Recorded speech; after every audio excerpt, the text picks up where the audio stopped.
Good afternoon, everybody. My name is Ed Gow Jr. I'm a member of the steering committee for Dad Central Ontario. And I'd like to say thanks for taking your time out of your positive, productive schedule to attend another one of our great webinars. Today, we're going to be talking about protecting your kids in a digital world. Let me give a little context on why we're going to be sharing about this today. Since COVID hit, screen time for children has gone way, way up. With increased remote learning, use of video chats to stay connected, growing numbers of social media platforms, and the rise of live streaming technology, children are online and using their digital devices more than ever. In this climate, increased time online also means increased risks for children. Most parents feel unprepared and overwhelmed when it comes to technology use and their children. Parents obviously want to keep kids safe. So this conversation event will give you information, resources, and skills to take immediate action. So before we go any further, I'd like to introduce the Director of Dad Central Ontario, Drew Solon. How are you today, Drew? Well, thank you, Ed. I'm doing well. And most importantly, as usual, I'm excited for the conversation because I think that just the knowledge and insight of the people that we bring to these conversations. And so today's no exception to that. But before we do get into that, I want to do a quick intro about Dad Central. If you haven't joined us for one of these free events before, really Dad Central, our vision is an involved, responsible, and devoted dad for every child. And one of the things that we've been fortunate to be able to do this year is to really use technology to connect, educate, and hopefully empower both dads and organizations to really build healthy children and to go through this difficult time with some sense of resource, because there sometimes aren't enough resources out there for dads in particular.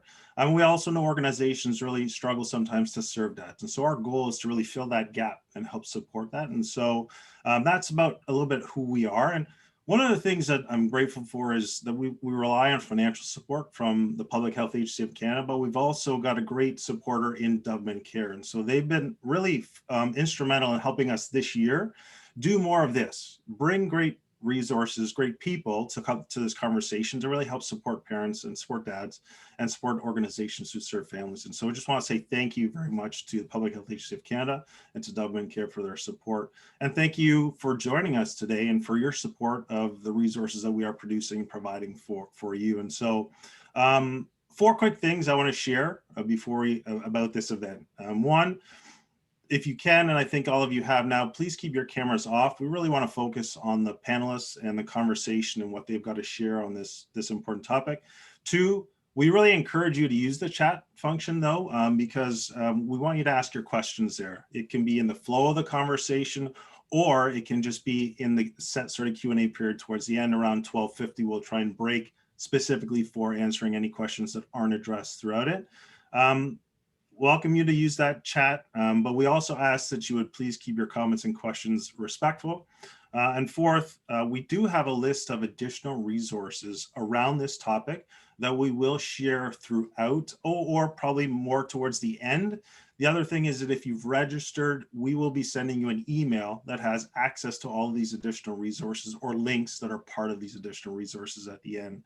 The other thing is that we will be sending a post-event survey. We'd love to get your feedback again on how are we doing as far as giving you resources that are going to help with this topic area. So that's it for the admin piece and just helping people understand the position, how this conversation is going to work.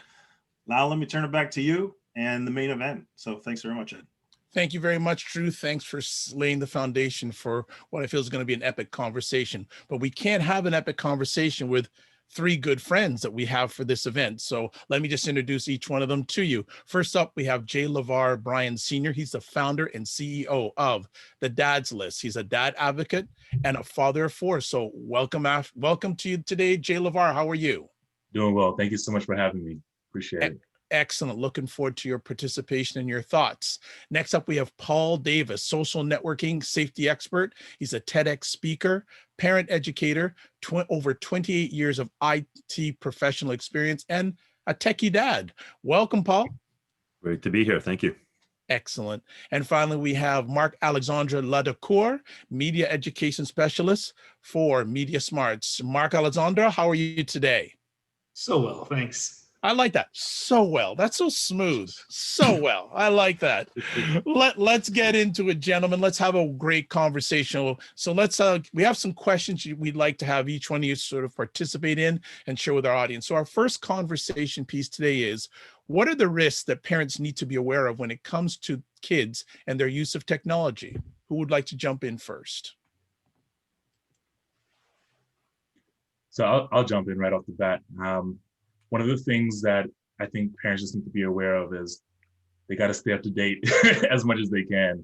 I think that it's very easy, and we joke around all the time to say that kids, a 5-year-old knows how to use the device better than a 50-year-old at this point. But at some point, it's not funny because that lack of information kind of puts you at a disadvantage. And so that's one of the things you probably need to be aware of as much as possible, is just trying to stay up to speed as much as you can. Paul, Mark?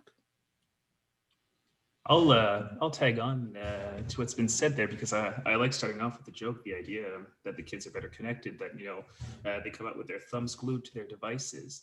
And what we've noticed is that this means that a lot of kids know a lot about how to access information, how to access the world of connectivity that is the internet, but they're not always aware of the risks that can be posed if you go in there without forewarning, if you will.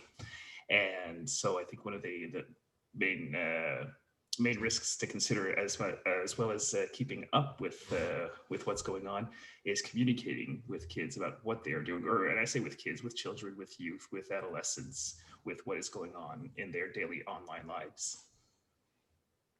And I'll add on to that we are lacking a ton of structure in our homes today. We do not know how to say no to kids. We empower them with all the technology they want, and we don't put restrictions in place. Conversation is critical. Making assumptions that they know it all, that they can navigate it by themselves, is a false sense of security. It causes parents to have to reach out and always constantly ask for help. And so we need more parental. So what Jay LeVar said, we need more parental involvement. We need them to understand the technology before they empower the children with the technology. The foundation for safety is if I don't get it, I'm just not going to give it to you. We have to work on this together, and parents have to be involved. They may not understand it. It's their job to understand it. Excellent. I have a question arising of what you've shared already, but I'll tag it on to our second conversation piece. The second conversation piece I have for all three of you is that for a parent who has never thought about this topic or feels like they don't know enough about technology, where did you suggest they start? Or if they know a little bit, how do they keep plugged in? Because Jay LeVar said keeping up to date. Well, what happens if they know nothing or they're trying to keep up? Yeah, I think they all need to attend University of YouTube. I think that in today's day and age, the playing field has been completely leveled when it comes to access to information. No longer do you have to order encyclopedias from the door-to-door salesman, or do you have to find your way to the nearest library all the time. I think that everything's at your fingertips. So, for years we got used to just Googling, right? And you can do the same thing, just YouTube it. And so put one or two keywords in, how to blank, what is this? And you'll be surprised how many 2-minute videos pop up if you have a short attention span, or how many 30 or 40-minute videos pop up if you need the in-depth knowledge. So at this point, it's just taking a little bit of effort to seek out that information, but I would definitely say YouTube would be that first resource that I would go to as a knee-jerk reaction. Would like to add on? Well, I'll suggest taking advantage of a lot of the resources that are out there, including, for example, most parents, I'm not saying it's the right way to go, but most parents will give their kids an iDevice as their first device. Well, given the money you've spent with an iPhone, iPod, iPad, or a MacBook, why don't you take advantage of all the free resources at the Apple Store? And yeah, they will open up. We will go back to living at some point. They have hour-long courses that you can go there and you can learn from the basics to the most complex. The Apple guys are amazing. They will sit down with you. There's no bad questions. Take an interest in the device you've empowered your child with, so you understand at the very minimum the basics of how that device operates. And then from there, take advantage of forums like this, where we invest an hour of our day. Yes, it's over lunch, but this is a wonderful investment of time to understand what they need to know. And when these forums are available, or there's a speaker that comes to a school, never make the assumption, I already know that. Go there, learn about it, be updated. I mean, I've been in IT 29 years of my life. I've dedicated my career to it, and I still update myself by traveling to conferences, going online and learning. If I do that every day, parents need to make the effort to take advantage of what is available out there. And a lot of it is free to be up to date, because we find ourselves in a very responsive role as parents versus a proactive role. And we have to be more proactive and take advantage of the resources available. I like two things you said there, Paul. Two things that really stick out to me is that investment of time, not an expense, and also being on the offensive instead of being on the defensive, because too many times parents are on the defensive and it's sometimes too late when they find that out. So I really like what you said there. Mark? Oh, well, I'm going to tag on to the last line Paul delivered with the idea of free resources, and he had the integrity to point out to different sources out there. I'm a little bit more shameless. I'm going to point out to Media Smarts right away. What I mean to say by that is that's a question that we've actually asked ourselves and very concretely produced resources so that people going into sort of what we call media literacy, that means coming into this world of technology and knowing how to handle it, knowing how to encounter it critically. We've developed Media Literacy 101, which is very much the basics. And after that, we've got all these resources, tip sheets, all meant for parents that want to help their children encounter the world of this digital age, as well as help themselves. Because let's face it, one of the basic things we need are the words, the vocabulary to encounter, and as Paul said, the ability to say yes, no, based on what we know is going on. Or frankly, what we don't know is going on, but we know how to get informed. So I saw a little message pop up in the chat. What if you don't have access to an Apple store? I don't know. I can't answer about the Apple virtual versions, but I can say for sure over at Media Smarts, you'll find what you're looking for. Plug. But that's it for plug. No, really, the information is available out there. I'm giving one resource because it's Canadian, because it's research based, but YouTube, Apple Store, our own. I think these answers have all been just fantastic. Good. A question that's arisen out of this, respectfully, I know we're probably mid-age. I'm going to say that. We all look great. We all look handsome. When we were growing up, we didn't get our first digital device probably till, I'm going to say respectfully, probably in our mid-teens, maybe early 20s. But now our kids are getting them at a really young age. Is there an age that they're being exposed to it in the classroom, but is there an age that we should really start getting them involved in digital education, offline education? Is there a preferred age, or is it depending on the situation? So if you're asking about just outside of the educational aspect of it, so when they're doing it in school and distance learning, so they have no choice to do it right now, that's one thing. But when parents are volunteering to give their kids devices at early ages, as that's just the norm, to each his own. Every parent has their own experiences. When did they get devices? When their familiarity with it, or what they're comfortable with, or how much they monitor their children, or how much they trust their children. I think everyone has a different perspective. For me, I think it's a level of responsibility. And I think we all, your children, right? And even from an early age, you can start recognize some of their habits, some of their traits. This is the one who pushes the boundaries. This is the one who's always very safe and calm. And this one is the one that's really respectful. This one's really nurturing. And so you start to pick up on who your kids are. And therefore, I think it's a great idea to kind of manage that timeline based on who your kids are, because you may have an 8-year-old. I have 4 kids. My 2 older ones are 8 and 10. And, my 8-year-old may be more mature with the devices than the 10-year-old. The 10-year-old could be the one that's always trying to get one by me, and at that point, I'd rather give my 8-year-old a phone before I give my 10-year-old a phone. So I think we just have to pay attention to who our kids are and use that as part of the deciding factor of how soon and what device do we give them access to outside of education. Paul and Mark, do you want to add on to that at all? For sure. I can tell you that when I speak to grade 4, 5, 6s, I survey them. I've spoken to over 620,000 students in 4 provinces and 5 states in person, and not all of them are 4, 5, 6s, but I have my data up until March. And now I have my data virtually speaking. And let me give you my data from September until yesterday. Of the grade 4, 5, 6s I speak to, 75% of them were surveyed as having a smartphone in grade 4, 5, 6. 90% of them are using their technology in their bedroom. These are 2 questions asked. And then there's another question if you want to address it later with social media, but I won't give you the stats. When I look at the core of some of the problems, when you give a child in grade 4, 5, 6, $1,000 device that most adults have no idea how to properly use. In the evening, when I speak to their parents, I tell them this is called too much too soon. You know, there was a movement called Not Before Grade 8. And I don't know what the right answer is. And I've dedicated my whole life to cyber and IT. But I can tell you around the grade 8 timeframe is probably that time for a smartphone, because every excuse given to me as to why a child has a phone in grade 4, 5, 6 is always one of those, well, the friends have it. They don't want to feel isolated. They don't want to be left out. In case of an emergency, my favorite one is when I'm told in case of an emergency, like $1,000 phone is that reason.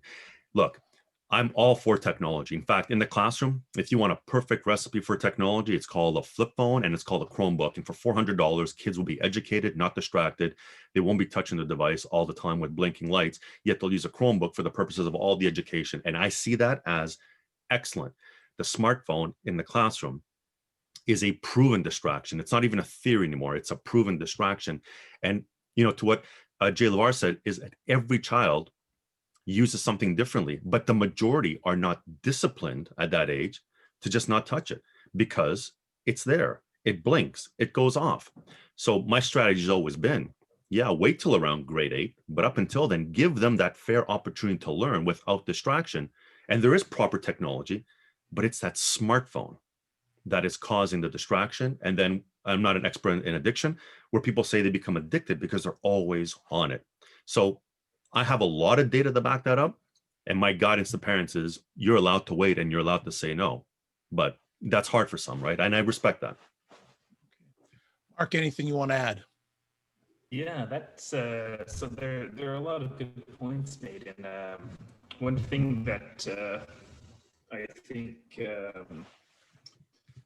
we could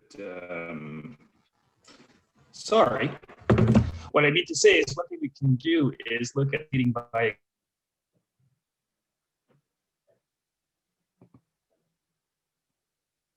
Okay, we're having a little technical difficulty with Mark. So what we're going to do is, Drew, you wanted to come in. So if you'd come in for a second, Drew, and because you had a question you had to ask or a point you wanted to make. Well, I did. And, you know, I'm in this situation where I have 3 kids. I've got 2 7-year-olds and a 5-year-old. And this year we're doing virtual school. And so we have never had iPads or other devices. Both my wife and I have an iPhone. But as we've come into this place, you know, they've got access to mostly educational items, but they've got access to sometimes YouTube and all these other elements. And we never really consciously thought of it, but on YouTube, it's kind of like a slippery slope, not in that YouTube university educational way, but it's a slippery slope in terms of it just could play who knows what next.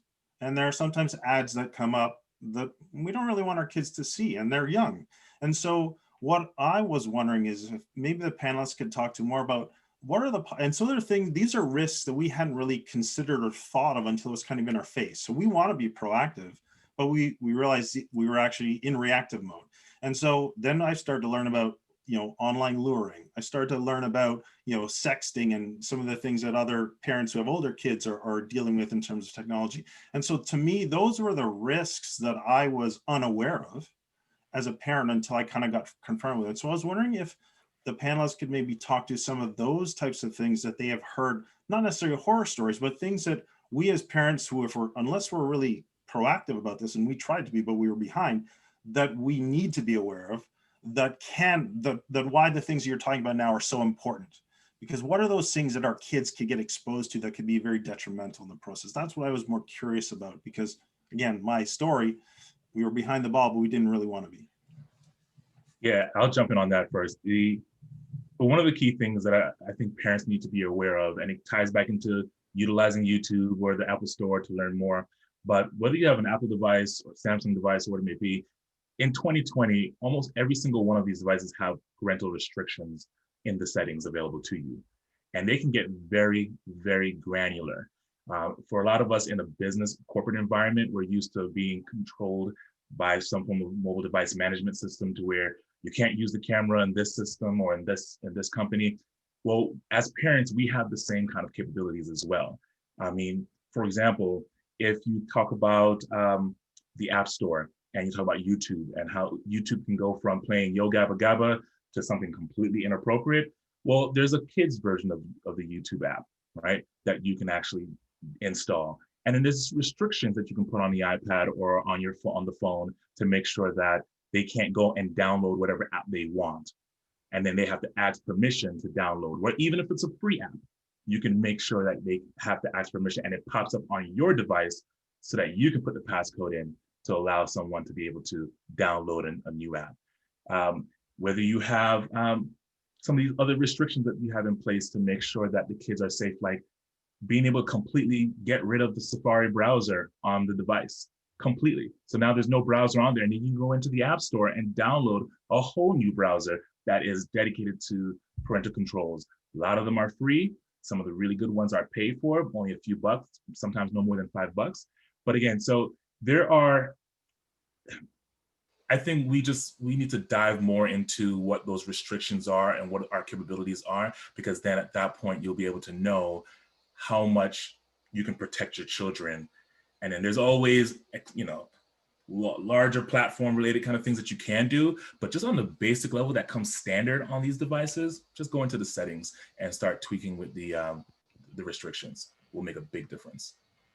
And further to that, if you are an Apple user, you should have Apple Family Sharing embedded. I mean, that should be a no-brainer. If you are an Android user, you need to have Google Family Link. So those are two free applications further to what Jay LeVar said, which is restrictions. Now, Drew, to your point about YouTube, YouTube is a rabbit hole. We all know that. It always has been. I encourage teachers all the time, never ever send your child to YouTube to watch a video for educational purposes. I believe in the education of YouTube, except now it has to be done a bit wiser. So there's a file I've created, and I'll be more than happy to share it with you, to share with all the attendees today. You can take YouTube videos that teachers have approved. You can take the link to the video, you bring it into a different website. The website recompiles the video. They're doing this all legally, by the way.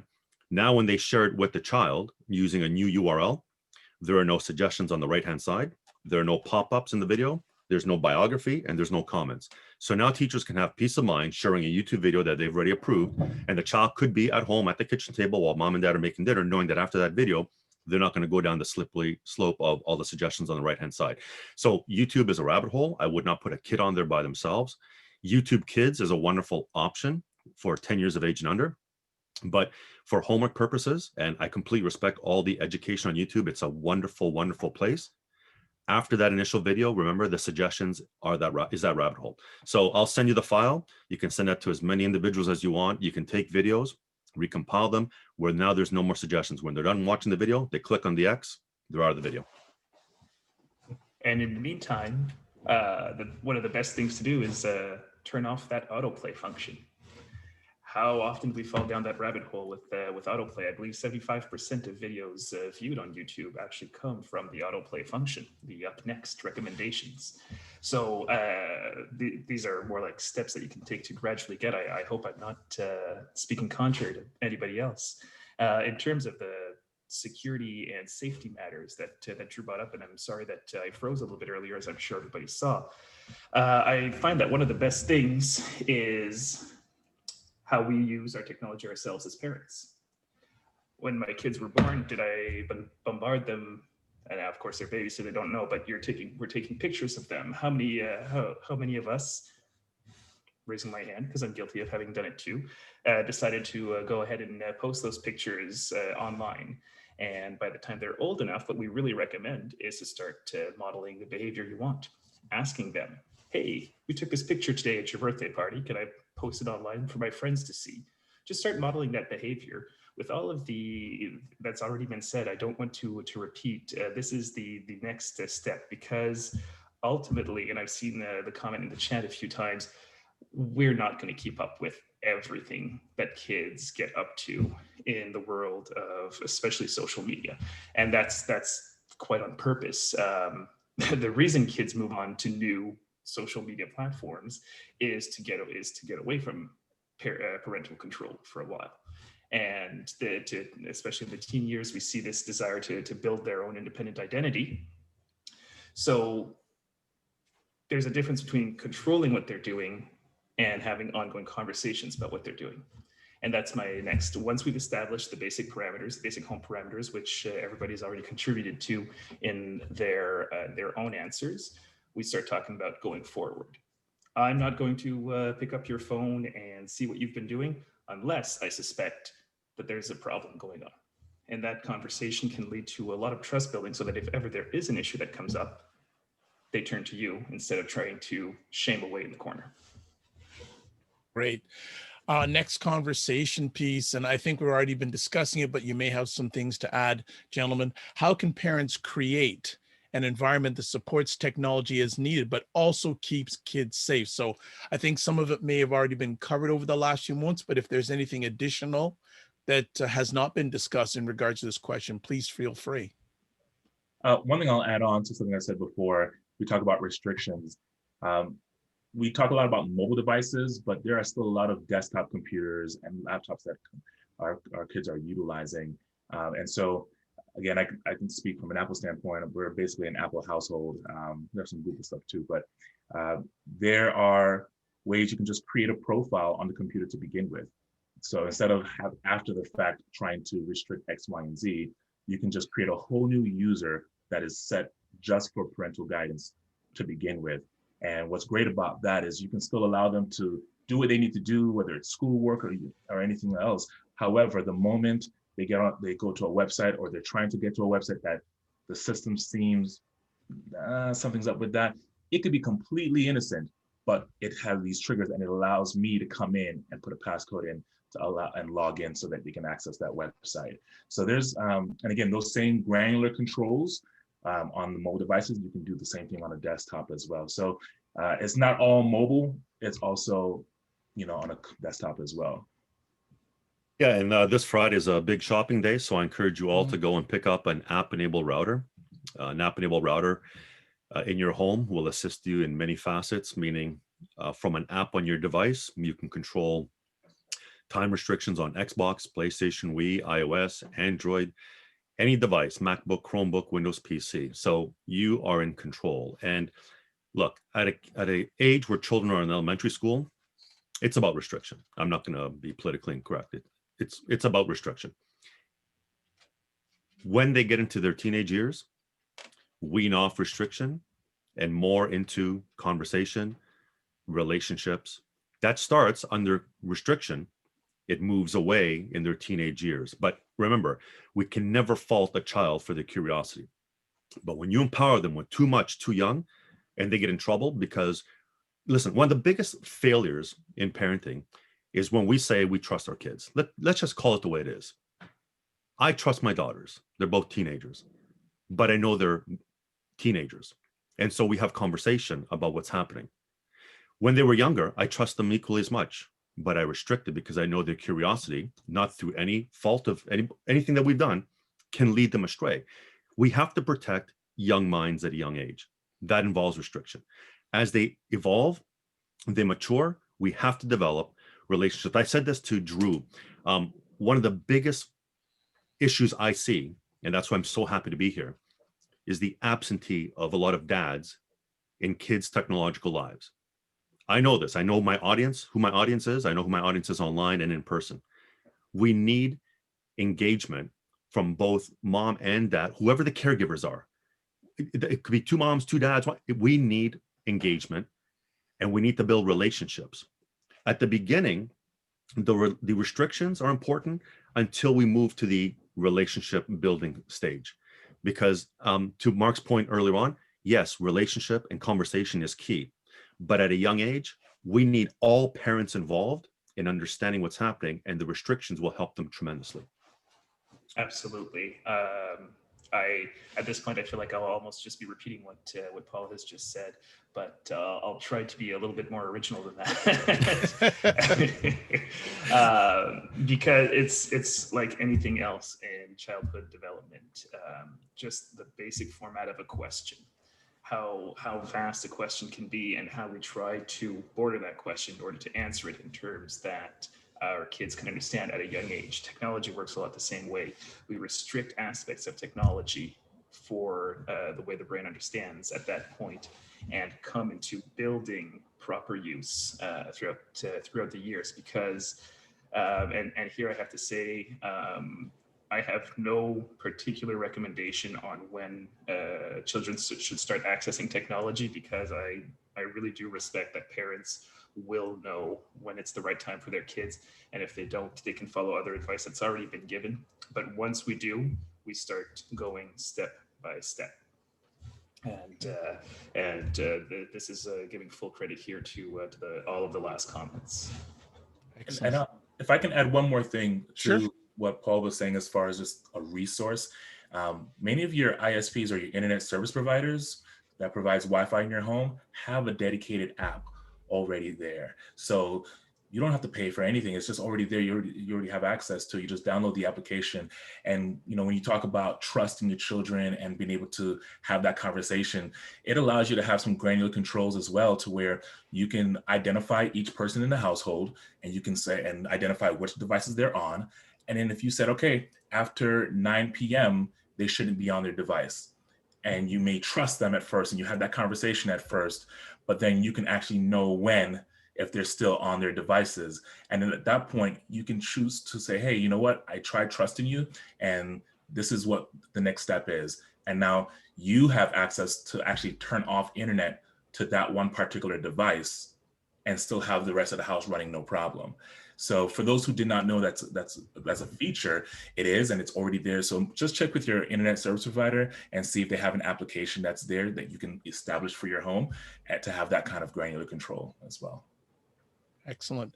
Just want to shout out to everyone who's watching this live. Great comments going on in the chat room, and some of the participants who are watching this live are providing resources in real time. So thank you so much for that. That's appreciated. Let's continue on with our conversation here. Next conversation piece. What things would you say parents should never do when it comes to kids and their use of technology? Yeah, I would say never just have no communication and no involvement at all. Like right now, my 2 older kids play Roblox, right? And at first, when I heard the craze of Roblox over the past few years was going on, I'm not interested in Roblox. So if I'm playing any game, it's 2K on my Xbox. But the thing about it is that I quickly had to realize, even if I don't care about that game, I need to know what's going on. I need to know how it works. And so once I kind of dove in a little bit, I was able to say, all right, well, okay, there's a ton of different types of games. And then there's a ton of different types of this. And I had the negative experience of realizing that my 10-year-old was not mature enough to handle one of the games she was playing, because it was role playing like a high school environment, and she's 10 years old. But I was not aware at the time, because I didn't dive in like I should have at first. But then when I started to realize she was complaining about certain things and the way she was handling it emotionally, I was like, okay, what's going on? I need to pause. I need to learn everything I need to know about this game. And then I had to also realize that the game Roblox as a whole wasn't the issue. It was me understanding that that particular game within the game was the issue that she couldn't handle. And we had to ban it completely, because, and we had to have that conversation with her. It's nothing wrong with the game itself, but for your ability to be able to handle the different emotional aspects of it, the friendship. I mean, building friendships in person is difficult, but then now these virtual relationships that they're creating takes on a whole new level, and we have to be on top of that. So I would say, from my personal experience, because again, none of us are perfect as parents, I bit that bullet, and I learned firsthand that you have to be involved even in the games that they play. That I would say, don't just, they're just playing a game. just go do what you got to do. Leave me alone. Go play your game. We definitely need to be way more involved. And even if you never play a minute of it, you need to understand how that game works to some degree.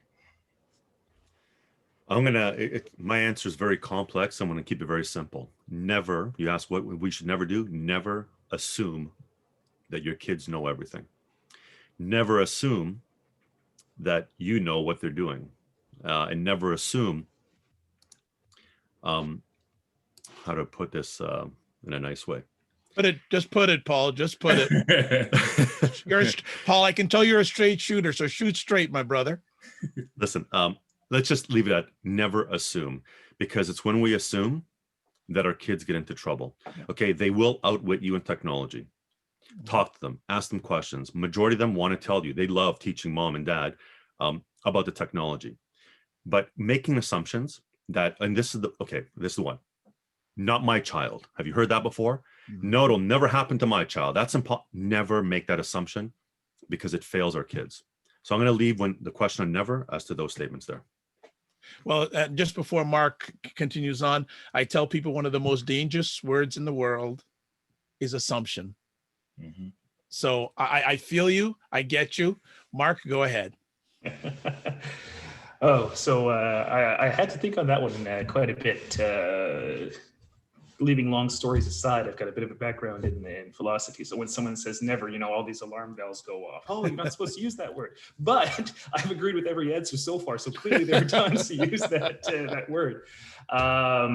So I will repeat a theme that's already come across, and then I'll give another one. First, never give unrestricted access. And when I say unrestricted, I mean just as much turning a blind eye to, this goes back to never assume they know what they're doing. Just avoid that. Or if it's possible to put it positively, always come back to discussing what's going on. The only other never I would propose, I've momentarily forgotten it, so I'm going to come back to it in a split second while I'm stalling with words here. Yes, sorry. The other never is to never tell a kid if there's a problem that comes up, it'll just blow over.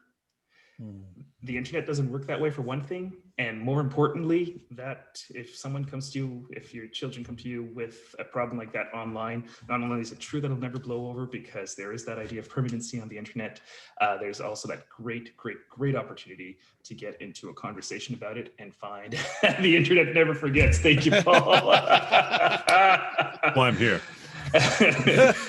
There's also that great opportunity to go and find concrete solutions together. And there are a whole bunch of recommendations on how to deal with various problems we might encounter on the internet, whether it be inappropriate relationships, whether it be a stupid mistake, and across the spectrum, you will find lots of information on that is available online. Excellent. Anyone want to add on to anything that's been said so far? Everyone good? All right, we'll move on forward. Here's the big question. What role do you think dads can play in protecting children in today's digital world?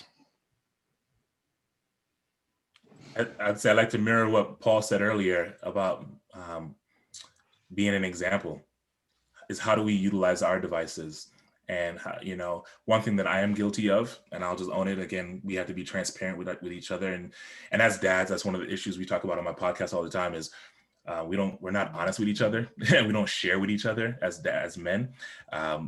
But I'm someone where I'm in IT for a living, so I'm always on my device and I'm running multiple businesses all from my device. To me, it's a convenience to be able to not have to sit in the computer all the time, but from a phone or an iPad, I can be able to run things no matter where I'm in the kitchen or cooking or whatever it may be.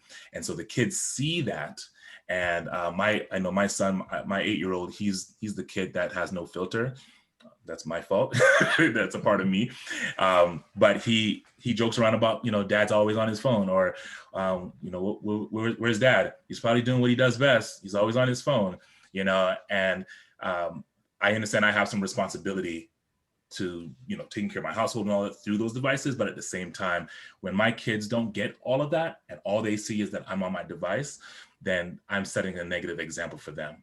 And so when it comes to how they use devices, If all they know that it's okay is to be on your phone all the time, then I think as we go into the teenage years and all that, and I'm not there yet, and not rushing for it either, but I think that's something we just have to be really cautious of, is just modeling the behavior we want to see from them and knowing some restrictions. So for example, I've made a commitment to myself to, when we're at the dinner table, no devices at the dinner table, right? Things like that. Simple, the little things, right? That you think is no big deal.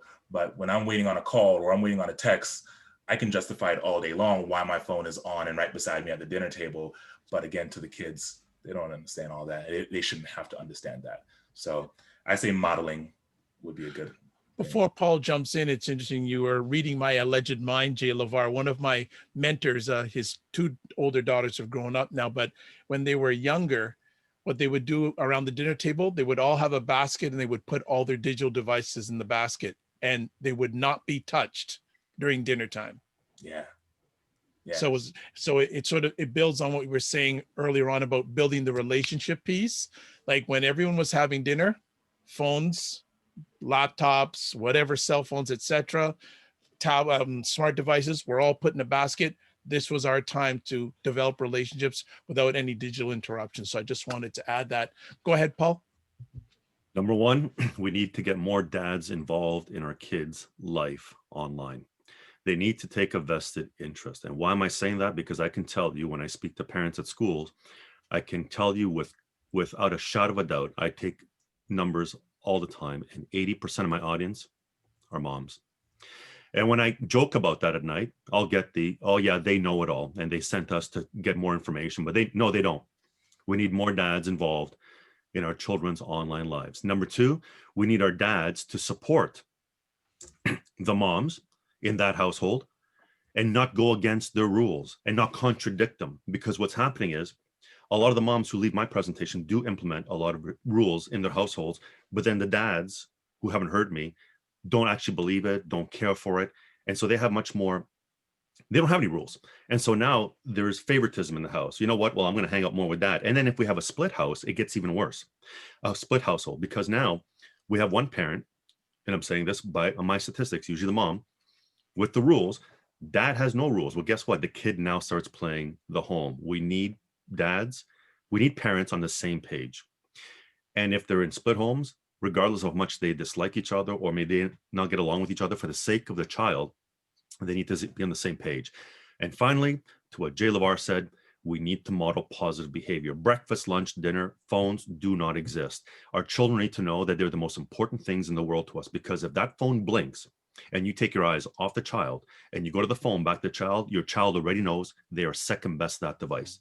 I don't care how important any of us perceive we believe. I can tell you that I travel every day in this country with 5 phones, 4 smartphones, 1 flip phone. But at breakfast, lunch, dinner, in any restaurant I've entered, my children don't have a device. I don't have a device. My wife has it in her purse in case of an emergency. We respect each other. We talk to each other. It is the foundation for our family to communicate. I model that behavior, and I want parents to model that behavior. So kids know, yeah, they're paying attention to me, because otherwise, to what Jay LeVar said, they're going to do the same thing. And then we get mad at them, and then we get angry at them. We need to model that positive behavior. And dads, we got to step up our game. Stuff, Mark. Just a second. Because how many times did you do that to our kids, right? Well done. Thank you. Good one. I mean, thank you guys. You've given me the amount of time to start preparing a bit of a dramatic response. But how many times do we do that to our kids? And how does it feel? I just did it to a group of fantastic strangers. And I'm sure some people thought, what's going on here? This isn't what we signed up for.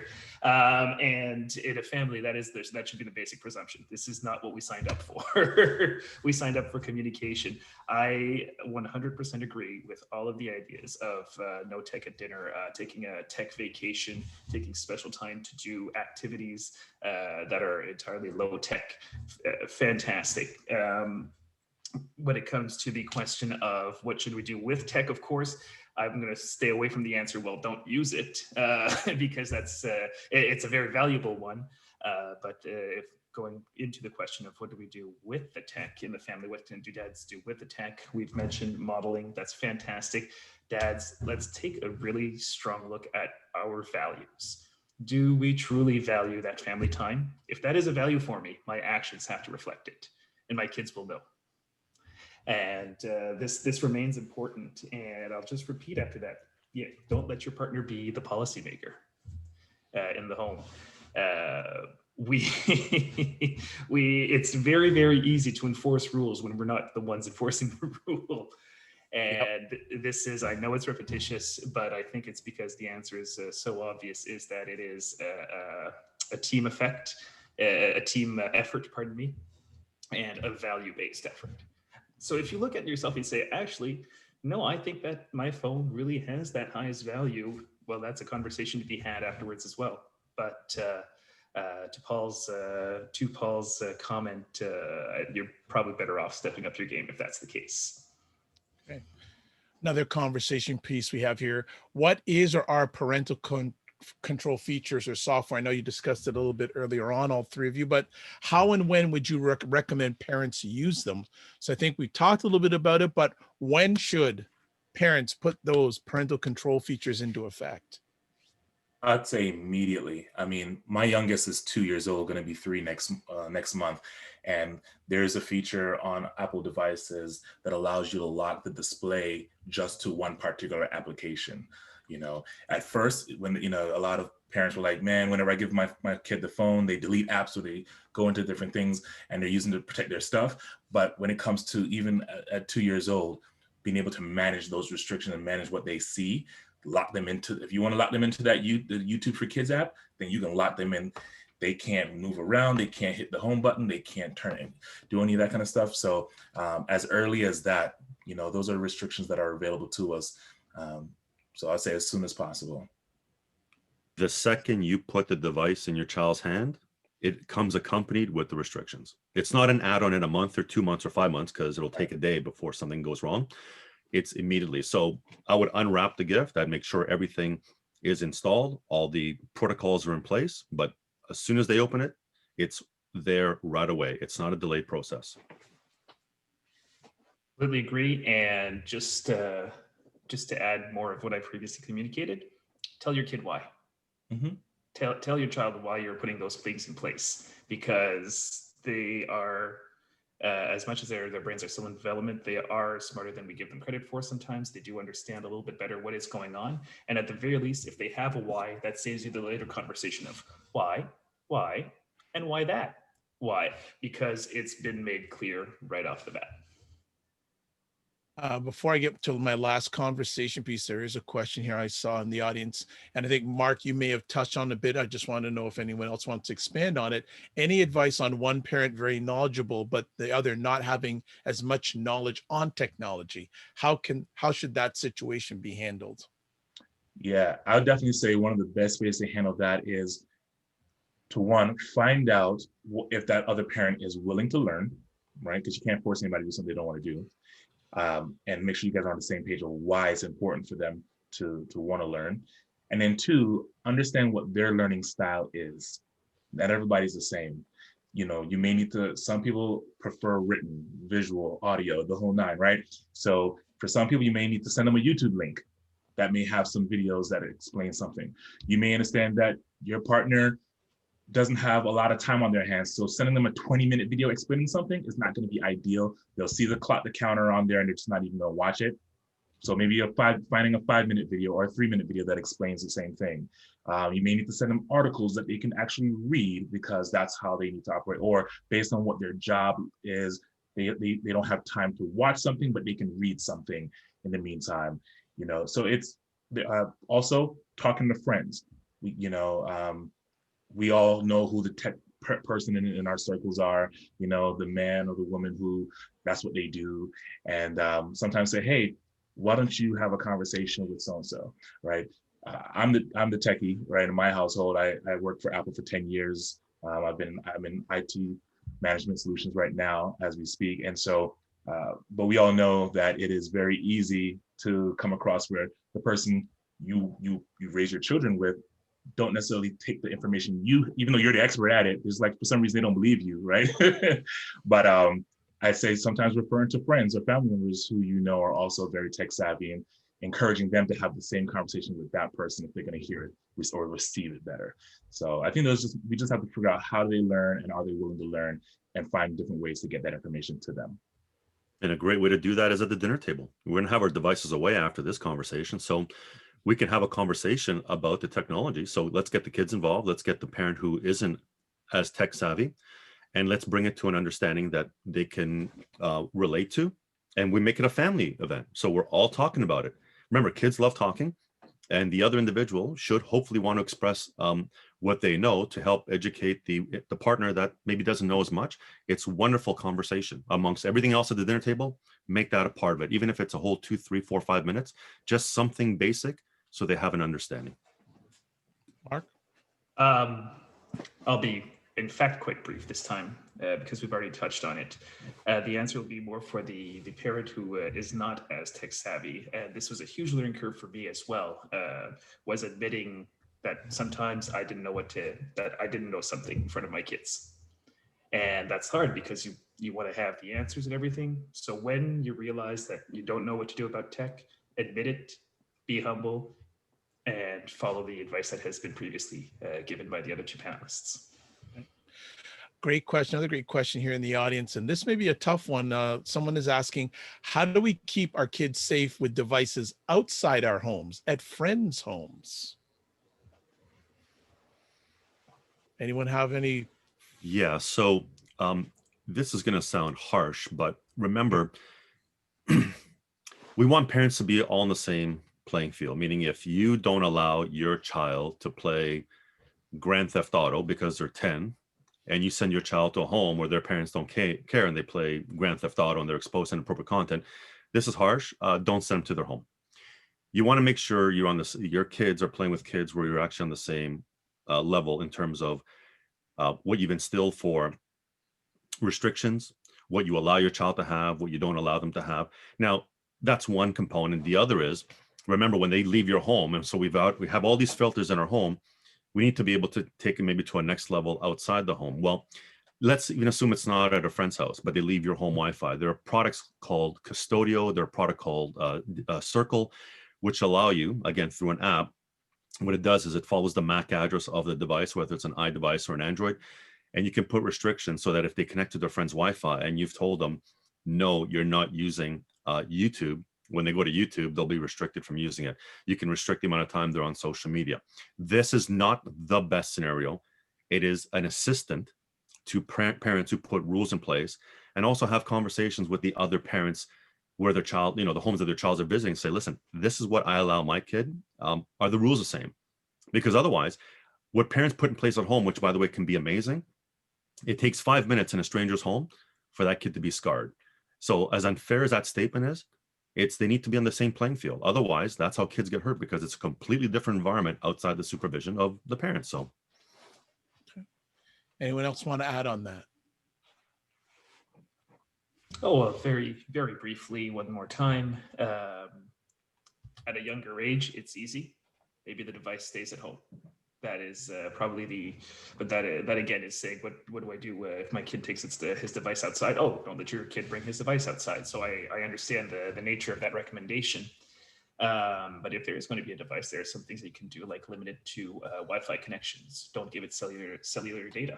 If they're only dependent on Wi-Fi connections, they'll have to have access to that. And now, of course, coffee shops, malls, friends' houses will all have that connectivity. But usually those public spaces, unless the kid is more tech savvy, will also already have filters in place. So that's one factor. But this is not to say that doing this is the way to ensure freedom of positive use outside of the household. I think the best for that, and Paul touched on it, I think actually everyone touched on it, talk to the other parents about your expectations. We are more connected than ever, so let's put that let's really put that to our advantage. Great. Well, we're about to finish up the conversation here. So we have one last conversation piece for our friends here. So the final conversation piece is, if there was one final piece of advice you had for parents to protect their kids in the digital world, what would it be? I would say for me, the one piece of advice is to have an open dialogue with your kids, depending on their age. And that open dialogue needs to also involve the conversation around, I want to trust you, but I also want to put these things in place to protect you. And you may think that it's not, I'm limiting your fun, but there's things that I'm aware of that you're not aware of yet. And I want to do my best to protect you. That's my job as your father, is to protect you. And I want to also protect your childhood as well. Don't rush to grow up too fast, because I already blinked and I have 4 kids now. And I remember being in that place. So I would say open conversation.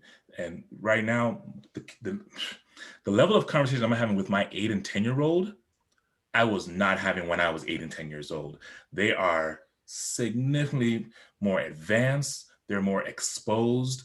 The jokes we're able to joke about, it's crazy. So talking to my daughter at 10 sounds like I'm talking to a 20-year-old. So I don't even have to baby it or water it down. We can just have a straight up conversation. So I think while you're putting these restrictions in place, just have the conversation and keep talking to them. When I talked about the Roblox thing, even with the DM capabilities, so forth, I had to step and say, I need to see who you're talking to. I need to see what's going on. It's not about me trying to police you. I just need to understand what's going on. Who's this person? And they'll explain, oh, that's somebody I met on the game. I say, okay, you can't talk to that person anymore. Who's this person? Oh, this is somebody that's in my class, or they're the neighbor down the street. Okay, that's cool, because I know them in person. I know their mom. Having that dialogue and letting them understand why. I've talked to my 2 older kids about child predators, because they can, at 8 and 10 years old, they get it. They understand there are people who are catfishing and they're doing all this kind of stuff. So my kids understand that. And my daughter was a little concerned. She was really nervous about it. I was like, baby, I'm not trying to scare you, but I'm also trying to keep it real with you. And you're having this open world in your game. There's a lot of bad people still out there. So let's just have an open dialogue and be as honest as possible with our kids. Paul? Ed, I have 3. I don't have 1, so I'm gonna have to. Nope, take your time. All right. Number 1, we need to remind parents that the word no has not been removed from the dictionary. You are allowed to say no. If you're not comfortable with something yet, you can say no, and you don't have to feel guilty about it either. Until you're comfortable, you're allowed to say no. Yeah, they'll throw a temper tantrum, they'll get upset, they'll get over it. You're a parent, they're a child, and we'll move on. Now, number 2, no technology in a child's bedroom. Computers, iPods, iPads, tablets have no business in your child's bedroom at home. Your kids have a wonderful gift. It's called curiosity. But curiosity in their bedroom by themselves is where they make the poorest choices. Ask any police officer when they're investigating, and they'll always see this common denominator: child isolated by themselves, connected to technology. Mom and dad are at home making dinner, cutting the grass, shoveling snow, talking to neighbors. No technology in the child's bedroom. And number 3, no social media until you are 13 years of age. Do not assume that they're mature enough, that they're acceptable to be on those platforms. If you are going to instill rules in your house that you expect your child to respect, if your child is expected to follow rules at school, if your child is playing sports and they're expected to follow the rules, we know what happens when we break the rules. There's penalty in sports, there's consequences in schools. Well, the consequences to breaking the rules when children are too young on social media, which is viewing at a very young age inappropriate content, racism, violence, vulgarity, pornography, you're going to scar your kid for life. It's not a red card. You get kicked off the field. It's not a 1-day suspension. It's scarred for life. Look, I don't know if 13 is the right age. I'm going by the terms of service. So we should respect that rule. And if you want to protect our kids, no tech in the bedroom, no social media until the right age. And guess what? We have a foundation where we can allow children to use technology, supervise with us, as Jay LaVar and Mark said, build relationships, communications, but we protect them at the same time, because when they're at that age where they're allowed to have social media, they'll be able to process it a little bit differently. We need to protect our young children's eyes up until they're allowed to be on these platforms, and then we have greater conversations with them, instill more responsibility with them, but protect them. And don't forget, you're allowed to say no. Mark? I think it's fantastic how much one answer leads into the other here. We're talking about user license agreements in terms of service in the age of 13. And very quickly, if an 8-year-old signs up for a service and says, yes, they are 13 years of age, well, in 5 years, that platform is going to recognize them as an adult user. And do we really want a 13-year-old being recognized as an adult user? So I completely agree with that. Some things that we can do around that is, for example, create a family account. And that's going to be my big piece of advice is don't be afraid to create an environment in which they can explore in a safe way. So whether it's Roblox, Minecraft, which I know are very big right now, create a family server in which different people can play, or maybe different kids from the neighborhood can play. If you're going to have a social media account, it's a family account where we're, again, going to be modeling the right kind of behavior.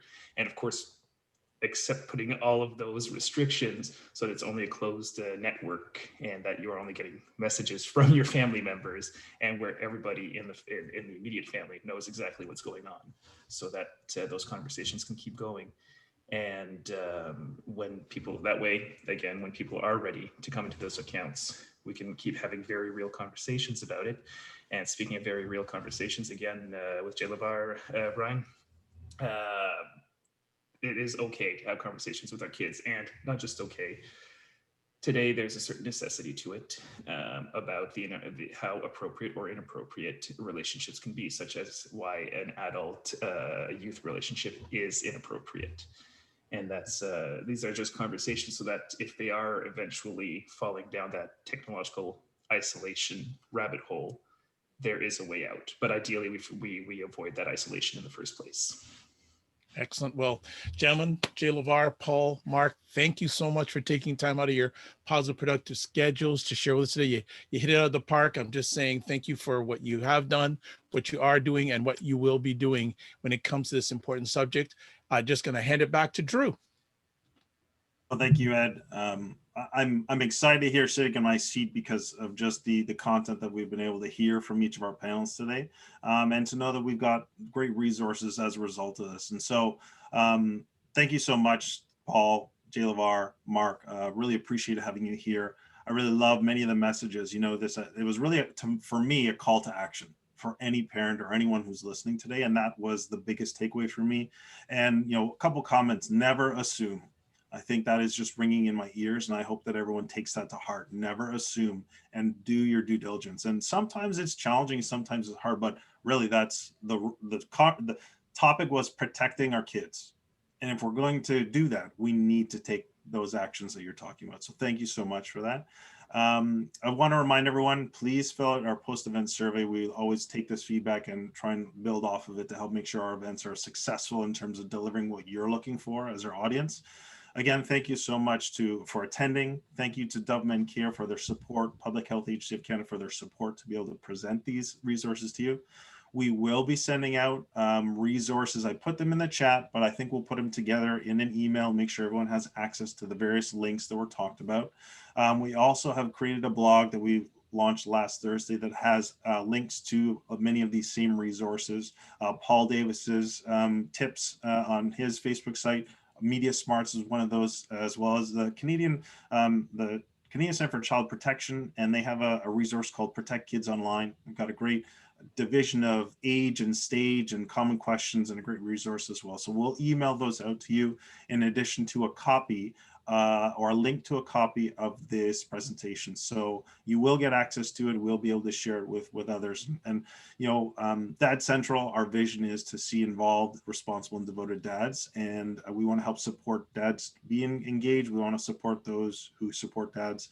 And so with that, I just want to wish everyone a happy holiday season. Jay Lavar, you're in the US, got Thanksgiving coming up. I wish you all the best for a wonderful American Thanksgiving, and for all of us here in Canada, a very happy holiday season. We will be doing one more of these events. It's focused on dads and the gift that every kid wants from you. And that will be right now scheduled for December 15th. So we look forward to that conversation. For me, thank you so much, and wish you all a great week.